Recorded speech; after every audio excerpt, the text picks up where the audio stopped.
Assalamualaikum warahmatullahi wabarakatuh. Perkenalkan, saya Nasya Aulia Hafida dari absen 27 kelas 10B. Di sini saya akan mempresentasikan mengenai Kerajaan Mataram kuno. Jadi, Kerajaan Mataram kuno adalah kerajaan yang berdiri di Jawa Tengah pada abad ke-8 Masehi. Kerajaan ini bercorak Hindu-Buddha. Kerajaan ini juga memiliki nama lain, yaitu Kerajaan Medang. Nah, Kerajaan Medang ini atau Kerajaan Mataram kuno memiliki 3 dinasti utama, yaitu dinasti Shailendra, Sanjaya, dan juga dinasti Isyana. Lalu, asal-muasal kata Mataram sendiri diambil dari bahasa Sanskerta mater yang memiliki arti sebagai ibu. Banyak sejarawan yang mendeskripsikan bahwa Kerajaan Mataram kuno ini bentuk personifikasi sosok ibu yang melambangkan kehidupan, alam, dan juga lingkungan. Selain terkenal dengan nama Mataram kuno tadi, kerajaan ini kan disebut sebagai Kerajaan Medang oleh penduduk Jawa. Nah, istilah Medang ini muncul di berbagai prasasti yang ditemukan di berbagai lokasi di sekitar Jawa Tengah dan juga di Jawa Timur. Nah, setelah ditelaah, ternyata kata Medang ini mengacu kepada sebuah keraton bernama Keraton Medang yang terletak di wilayah Kerajaan Mataram. Etimologi atau asal-muasal kata medang ini diperkirakan berasal dari pohon yang bernama pohon medang yang memiliki karakteristik keras dan juga kokoh. Selanjutnya, latar belakang Kerajaan Medang. Jadi, pendiri Kerajaan Mataram kuno atau Kerajaan Medang ini adalah Rakai Mataram Sang Ratu Sanjaya. Nah, sejarah berdirinya Kerajaan Mataram kuno ini dicatat dalam prasasti Canggal yang ditemukan di Gunung Wukir, Kecamatan Salam, Kabupaten Magelang, Jawa Tengah. Menurut prasasti Canggal, Raja Sanjaya ini mendirikan Kerajaan Mataram kuno pada tahun 732 yang ditandai dengan didirikannya sebuah lingga di atas bukit. Nah, disebutkan bahwa ibu kota Kerajaan Mataram kuno saat itu berada di Medang tadi. Berdasarkan cerita Parahyangan, Sanjaya adalah putra dari Sana dan Sanha. Nah, Sana dan Sanaha ini merupakan saudara seayah tetapi beda ibu yang menjadi penguasa kerajaan Galuh dahulu kala. Sanjaya ini disebut sebagai penggantinya Raja Sana yang gugur dalam peperangan karena diserang oleh musuh, dan pusat kerajaan Galuh itu dihancurkan pada tahun 717. Nah, para ahli juga menduga bahwa Sanjaya ini menduduki tahta untuk menggantikan Raja Sana pada tahun 717. Tetapi pada tahun 732 kerajaan ini baru dibangun setelah menaklukkan semua musuh-musuhnya Raja Sana. Nah, karena pemindahan ibu kota dan juga istana tadi berkaitan dengan kepercayaan bahwa istana yang telah diserbu dan dihancurkan musuh sudah kehilangan tuahnya, sehingga perlu dibangun istana baru di lokasi yang baru pula. Nah, karena kepercayaan itu, Sanjaya, pendiri dari Kerajaan Mataram kuno yang baru dan juga merupakan raja Kerajaan Mataram kuno yang pertama. Selanjutnya, ini sedikit informasi mengenai Mataram kuno. Kerajaan Mataram kuno ini memiliki 2 periode berdasarkan lokasi atau ibu kota pemerintahannya. Pertama, pada periode awal Kerajaan Medang atau Mataram kuno ini terletak di Jawa Tengah, di bawah Wangsa Sanjaya dan juga Shailendra. Pada tahun 732 sampai 929 Masehi. Serta yang kedua itu dipindah ke Jawa Timur dan dikuasai oleh Wangsa Isyana pada tahun 929 sampai 1016 Masehi. Nah, pada tahun pada tahun 929 Masehi, kerajaan Mataram kuno ini dipindahkan ke Jawa Timur oleh Empu Sindok. Nah, menurut George Codes dalam The Indian States of Southeast Asia, ada beberapa faktor kemungkinan mendorong perpindahan tersebut.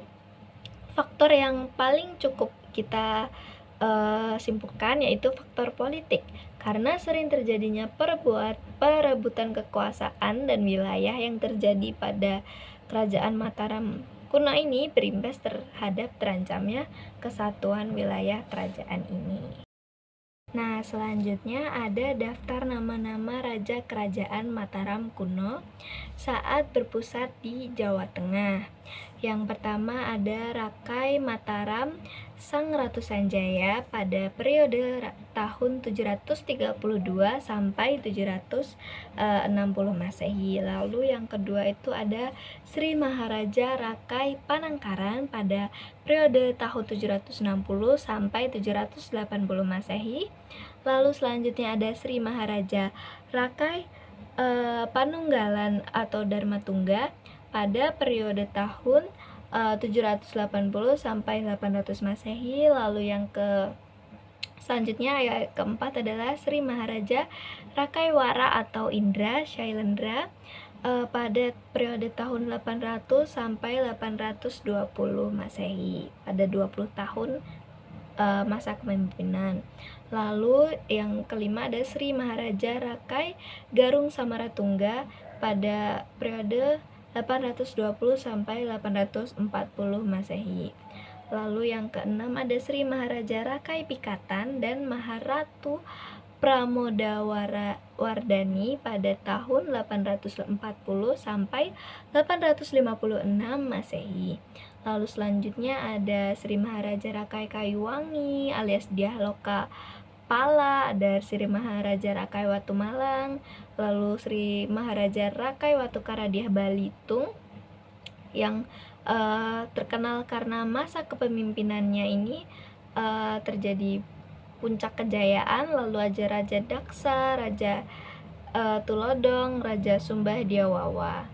Nah, selanjutnya ini ada daftar nama kerajaan Mataram kuno saat dipindah ke Jawa Timur.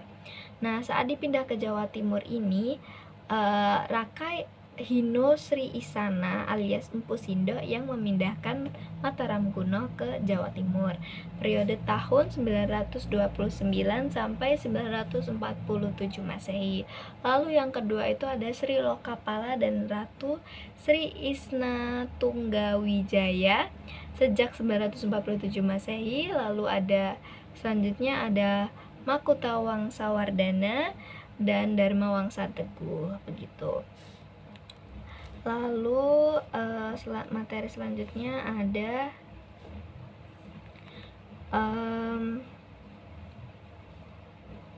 masa kejayaan.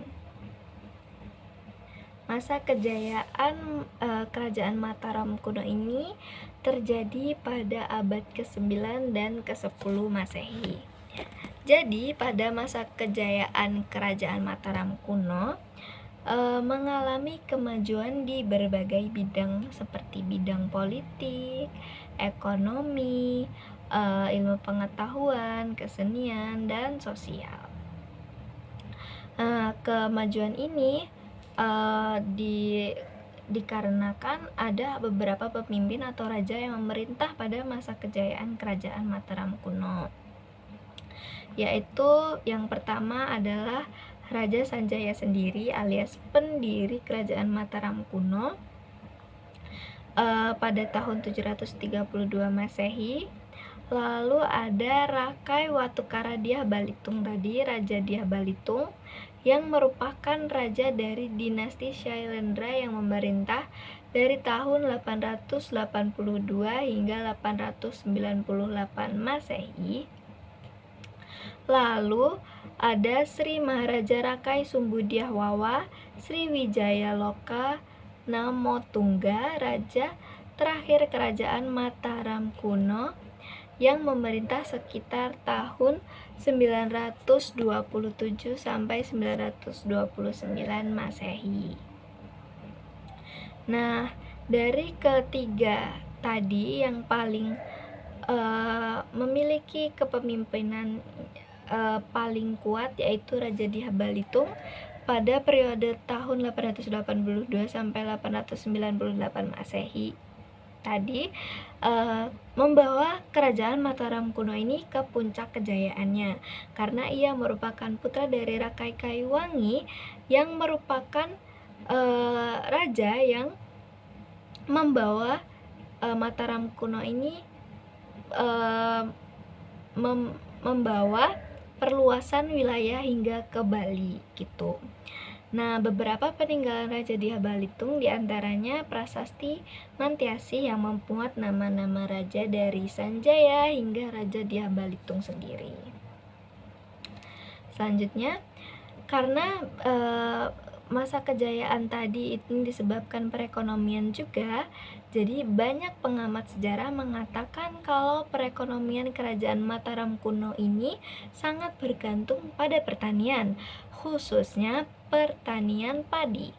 Nah, kerajaan Mataram kuno ini selain bergantung pada pertanian padi juga mendapat keuntungan dari perdagangan maritim ke sejumlah kerajaan di negara-negara lain. Nah, selain itu, menurut sumber-sumber yang ada, kerajaan Mataram kuno ini diduga juga memiliki jumlah penduduk yang banyak dan tidak sedikit jumlahnya. Dan mereka ini kebanyakan berkehidupan cukup makmur. Nah, kerajaan ini juga ditelisik mengembangkan masyarakat yang memiliki kepribadian dan kebudayaan yang kompleks. Inilah yang menjadi alasan dibalik tingkat kejanggihan yang dimiliki oleh kerajaan Mataram kuno sendiri dibandingkan kerajaan lainnya. Karena memasuki akhir abad ke-8, kerajaan ini menyaksikan berkembangnya seni dan arsitektur klasik Jawa yang megah, tercermin dalam pembuatannya, pembuatan candinya. Dan tak heran jika kerajaan Mataram kuno ini memiliki peninggalan-peninggalan candi yang begitu terkenal seperti Candi Prambanan dan juga Borobudur. Selanjutnya, tak lepas dari masa kejayaannya, Mataram kuno ini juga mengalami masa keruntuhan. Nah, pada akhir abad ke-10, Mataram kuno ini diduga memiliki persaingan yang ketat dengan kerajaan Sriwijaya. Nah, persaingan itu kembali menjadi panas lebih dari sebelumnya. Beberapa ahli bahkan menduga kalau kedua kerajaan ini menjadi bermusuhan dan juga terdapat sejumlah alasan di balik permusuhan kedua kerajaan itu. Nah, salah satu alasan permasalahannya yaitu diduga disebabkan oleh upaya kerajaan Sriwijaya untuk merebut kembali tanah Shailendra di wilayah Jawa. Ada juga dugaan kalau kerajaan Mataram kuno ini menentang dominasi kerajaan Sriwijaya untuk membuktikan kedayaannya mereka sendiri. Pada tahun 990, Dharma Wangsa, yaitu raja kerajaan Mataram pada masa itu, melancarkan invasi angkatan laut terhadap Sriwijaya dalam upaya perebutan Palembang. Nah, bukti invasi Jawa ini tercatat dalam catatan sejarah orang Tionghoa ternyata pada periode Song. Di masa itu, seorang utusan dari Sriwijaya dikirim ke pengadilan Tiongkok di Guangzhou pada tahun 988. Setelah singgah selama kurang lebih 2 tahun di Tiongkok, utusan tersebut mengetahui bahwa negaranya telah diserang oleh Jawa sehingga membuatnya tidak dapat kembali ke rumah. Nah, penyerangan Raja Dharma Wangsa ke kerajaan Sriwijaya ini membuat Maharaja Sriwijaya yaitu Sri Chudamani Warmadewa mencari perlindungan dari Tiongkok. Saat itu Sri Chudamani Warmadewa ini merupakan sosok yang ternyata cakap, cerdik, dan serta mempunyai keterampilan berdiplomasi. Nah, di tengah krisis ini yang disebabkan oleh invasi kerajaan Mataram kuno, Sri Chudamani Warmadewa ini mendapatkan dukungan politik Tiongkok dengan menenangkan Kaisar Tiongkok. Jadi, penyerangan Raja Dharma Wangsa ini melawan Sriwijaya pada tahun 990 ternyata tidak banyak berpengaruh terhadap kedaulatan dan kedikdayaannya kerajaan Sriwijaya, teman-teman. Nah, pada akhirnya kerajaan Sriwijaya ini berhasil mengusir invasi dan mendapatkan kembali kendali atas kerajaannya sekitar tahun 1003. Nah, justru malah kerajaan Sriwijaya ini dapat melancarkan serangan balik ke kerajaan Mataram kuno. Lalu penyerangan kerajaan Sriwijaya menuju kerajaan Mataram kuno ini ternyata tidak seperti yang kalian bayangkan, karena penyerangan kerajaan Sriwijaya menuju kerajaan Mataram kuno ini malah diawali oleh kudeta anggota kerajaan Mataram kuno sendiri, yaitu Haji Wurawari, salah seorang pemimpin di wilayah kerajaan Mataram kuno yang memberontak terhadap atasannya. Nah, dia ini melancarkan invasi dari luaram, menyerang dan menghancurkan istana di Mataram. Peristiwa ini berakhir dengan tewasnya Raja Dharma Wangsa dan sebagian besar keluarga kerajaan, sehingga dengan kematian Raja Dharma Wangsa dan jatuhnya ibu kota di bawah tekanan militer dari Haji Wurawari, kerajaan Mataram kuno yang dikenal atas kedikdayaan dan kemakmurannya di masa lampau akhirnya runtuh dalam keadaan yang sangat amat kacau. Lalu selanjutnya ada peninggalan sejarah Mataram kuno. Pasti yang kalian yang paling sering disebutkan yaitu Candi Borobudur, yaitu candi Buddha yang terbesar di dunia yang dibangun pada abad ke-8 tadi oleh Wangsa Syailendra. Lalu yang kedua itu ada Candi Prambanan, lalu ternyata Candi Sewu dan juga Candi Pawon merupakan candi Hindu yang terletak di dekat Candi Prambanan juga. Lalu Candi Mendut merupakan candi Buddha yang terletak di dekat Candi Borobudur. Lalu ada peninggalan prasasti Canggal, prasasti yang paling penting karena prasasti ini adalah yang membuktikan bahwa Raja Sanjaya pada tahun 732 Masehi ini mendirikan kerajaan Mataram kuno atau kerajaan Medang. Lalu ada prasasti Kalasan, prasasti Mantiasi, dan juga arca-arca atau prasasti yang terdapat pada candi-candi yang menceritakan tentang cerita-cerita Hindu dan juga Buddha. Lalu selanjutnya itu ini ada foto-foto atau bukti peninggalan sejarah Mataram kuno. Dan ini merupakan referensi saya mendapatkan informasi sekitar kerajaan Mataram kuno. Baiklah, cukup sekian. Terima kasih atas perhatiannya. Inilah presentasi saya mengenai kerajaan Mataram kuno. Kurang lebihnya saya mohon maaf. Dan ada sedikit quotes, yaitu sejarah adalah versi peristiwa masa lalu yang telah disepakati untuk diingat. Napoleon Bonaparte. Terima kasih dari saya. Wassalamualaikum warahmatullahi wabarakatuh.